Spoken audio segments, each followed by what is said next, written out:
Hello, and thank you for joining me. My name is Mike Roberts, and welcome to this snippet from the Song of Solomon. Now, this is our ninth snippet, and I hope you've watched the first 8.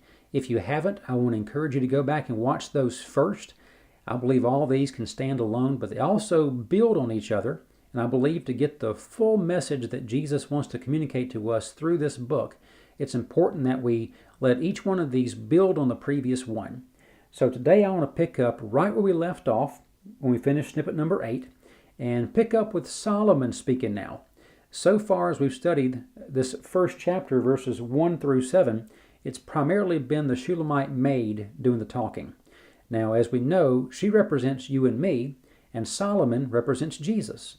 So today we're going to get to hear from Jesus as he answers one of the questions that she asks him. Now, in verse 7, she says, "Tell me, O you whom my soul loves, where do you pasture your flock?" That was the question that she asked him. Where do you pasture your flock? And in verse 8, he tells her, "If you yourself do not know, most beautiful among women." So he starts out right away just reaffirming his heart to her, reminding her of how much he loves her. He says, "Most beautiful among women." He singles her out and says, "You're the most beautiful." He says, "Go forth on the trail of the flock and pasture your young goats by the tents of the shepherds.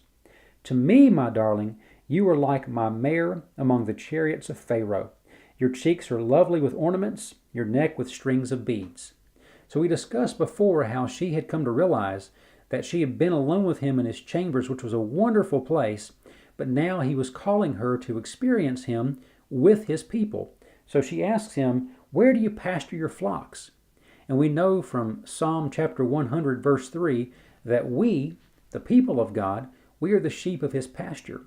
So she recognized there's an aspect of knowing Jesus I can only experience when I'm with his people and I find my rightful place in his body. And his answer to her reiterates that lesson. He says, "If you don't know where I am, most beautiful among women, go forth on the trail of the flocks and by the tents of the shepherds and pasture your goats there, and you'll find me in that place." And then he says to her, "To me, my darling, you are like my mare among the chariots of Pharaoh." And what that means is this. Now, chariots we know were used in war, they were used in battle, and chariots were drawn by young, strong, and robust horses, stallions.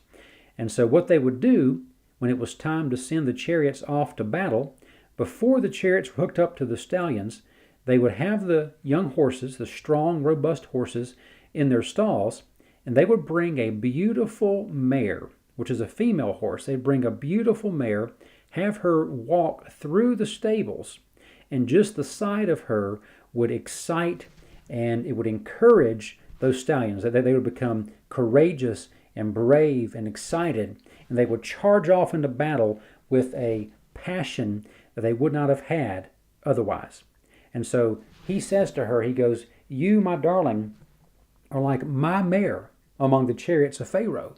So just like that mare in real life would have stirred up passion and excitement in the hearts of these stallions and prepare them to charge off to battle, Jesus is saying to us, as Solomon said to the Shulamite maid in the story, he's saying, "I think about you and I get excited. I think about you and I feel passionate. I think about you and love gets stirred up in my heart." So it's a beautiful analogy of the heart that Jesus has for you and me. He says to us, first of all, "most beautiful among women." Then he says, "And you just bring excitement and passion and love to my heart when I think about you."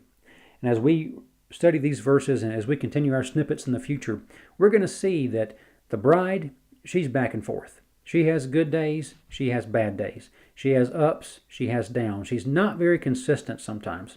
She has one day where she is pursuing her king, pursuing her husband, and she can't wait to find him. Then she has some days where she has a hard time getting out of the bed. She kind of reminds me of myself. But all along, we never see any wavering with Solomon.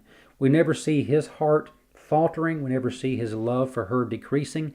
He remains secure, constant, and consistent in his love for her and his expression for her through all of her ups and downs, which is a wonderful encouragement of the heart that Jesus has for you and me. And he says, we are the most beautiful among women. And we remind him of that beautiful mare walking through the stables of those young stallions. We bring love and excitement to his heart. That's